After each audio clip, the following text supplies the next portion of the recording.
महाराष्ट्र में महाविकास आघाड़ी की करारी हार के बाद शरद पवार ने माना योगी का जलवा।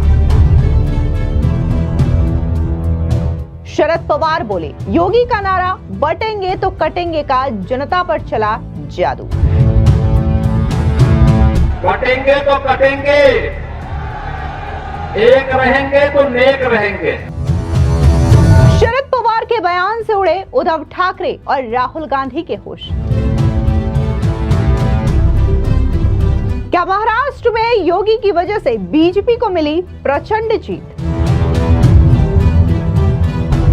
महाराष्ट्र चुनाव में मिली करारी शिकस्त के बाद एनसीपी शरद पवार प्रमुख की प्रतिक्रिया सामने आई है। दरअसल आपको बता दें कि उन्होंने ये माना है कि उत्तर प्रदेश के मुख्यमंत्री योगी आदित्यनाथ का नारा बटेंगे तो कटेंगे ने महायुति गठबंधन को महाजीत दिलाई है। दरअसल आपको बता दें कि महाराष्ट्र चुनाव में हार की वजह महाविकास आघाड़ी के नेता ढूंढ रहे हैं। ऐसे में नेताओं को महायुति की शानदार जीत का कारण समझ नहीं आ रहा है और महाविकास आघाड़ी ने हार की समीक्षा करनी शुरू कर दी है। इस बीच हालांकि देखने को मिला कि शरद पवार का बयान सामने आया जो ये कहते हैं कि वाकई में अगर महाराष्ट्र में किसी का जादू चला है तो वो है मुख्यमंत्री योगी आदित्यनाथ के नारे का जादू, क्योंकि उनका जो नारा रहा वो सीधे तौर पर बहुत कारगर साबित हुआ बीजेपी के लिए, महायुति के लिए, और इसी वजह से महाविकास आघाड़ी को हार का सामना करना पड़ा। दरअसल शरद पवार का कहना है कि महाराष्ट्र चुनाव में मुख्यमंत्री योगी आदित्यनाथ के नारे का जादू चल गया।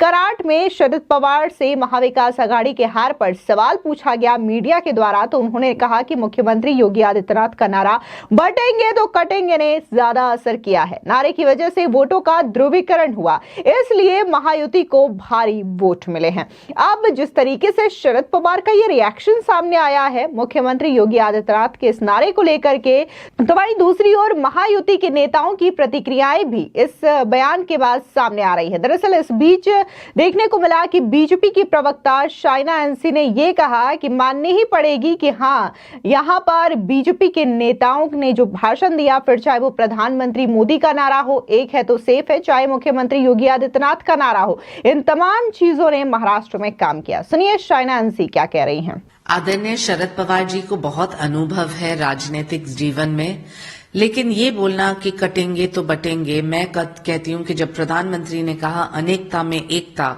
और सबको साथ लेने की आवश्यकता है, उसको आपने नजरअंदाज किया।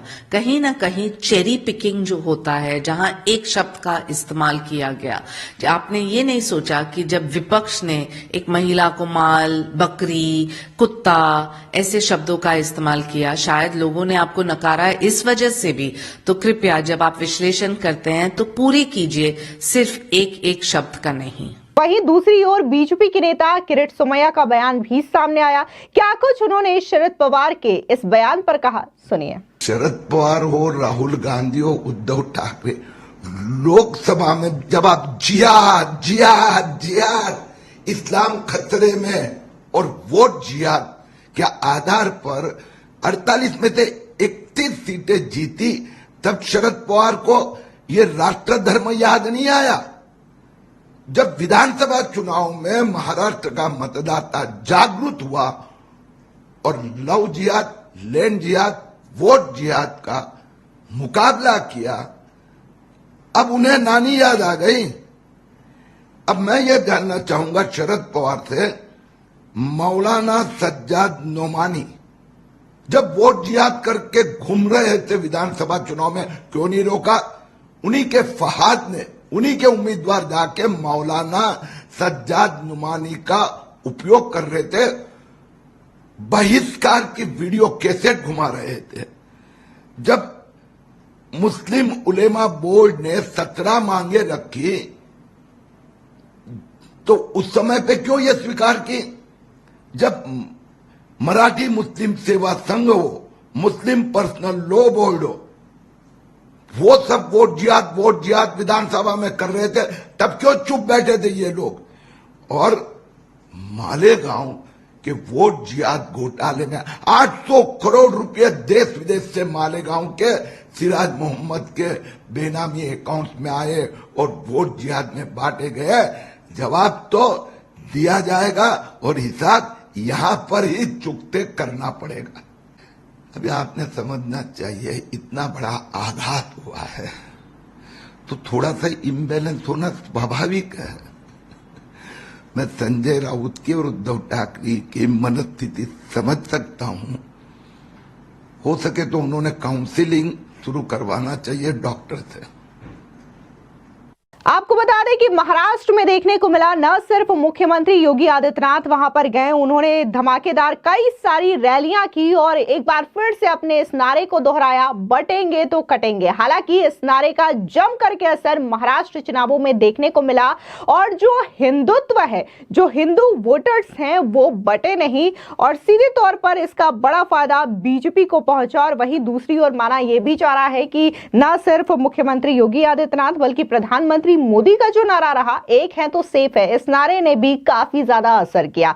ऐसे में शरद पवार ने राजनीति से संन्यास लेने का जवाब भी दिया। चुनाव में शरद पवार की पार्टी एनसीपी को हार मिली है और हार के बाद कयास लगाए जाने लगे थे कि अब शरद पवार राजनीति से रिटायर हो जाएंगे। उन्होंने इस सवाल का जवाब देते हुए कहा कि मैं और मेरे सहकर्मी तय करेंगे कि मुझे रिटायर होना चाहिए या नहीं, दूसरों की अटकलों का कोई अर्थ नहीं है।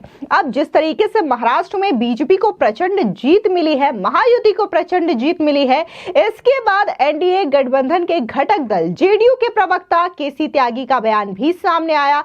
क्या कुछ उन्होंने कहा है, सुनिए। नहीं, महाराष्ट्र के जो चुनाव के नतीजे हैं उसके दूरगामी परिणाम होंगे। ये कांग्रेस पार्टी के लिए और उसकी सहयोगी पार्टी के लिए बड़ा खतरा है आने वाले समय के लिए। जिस तरह से एनडीए ने और भाजपा ने वहां पर प्रदर्शन किया है, आने वाले समय में कांग्रेस और अलायंस की दिक्कतें बढ़ेंगी। झारखंड में एनडीए को आदिवासी इलाकों में और सुरक्षित क्षेत्रों में और अधिक काम करने की आवश्यकता है। यद्यपि जो लाभकारी योजनाएं थी वो जनता के बड़े हिस्से पर पहुंची, लेकिन जो राज्य की सरकार थी उसने भी कई प्रकार की योजनाएं चालू की हुई थी।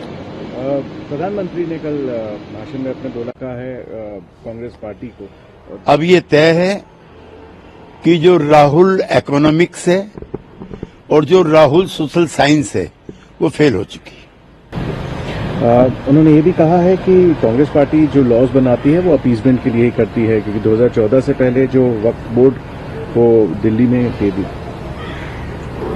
सर, प्रधानमंत्री का कहना है कि इस बार नेगेटिव पॉलिटिक्स को नकारा है जनता ने और परिवारवाद को भी डिफीट किया है। जिस तरीके से एनडीए की सरकार के द्वारा जनहित में और गरीब हित में जो चलाई गई योजनाएं थी उसी का परिणाम है।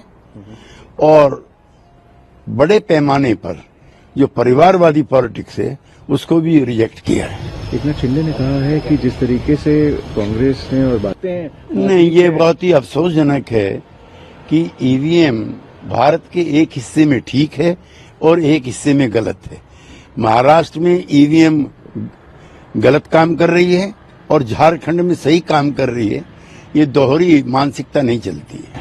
तेजस्वी बाई इलेक्शन में हार के बाद उन्होंने कहा है कि अब अगला तो बिहार में। झारखंड संयुक्त बिहार का हिस्सा रहा है और झारखंड के नतीजों ने आरजेडी को और तेजस्वी यादव जी को दोनों को आईना दिखाया है कि 2025 के क्या नतीजे होने वाले हैं। एक संभल का सर, संभल में जो शाही जामा मस्जिद में सर्वेक्षण करने के लिए जो टीम आई थी, जो दल पहुंचा था, उनके ऊपर पथराव हुआ है, आप कैसे देखते हैं? ये घटनाएं जो हिंसा की हैं वो दुर्भाग्यपूर्ण हैं।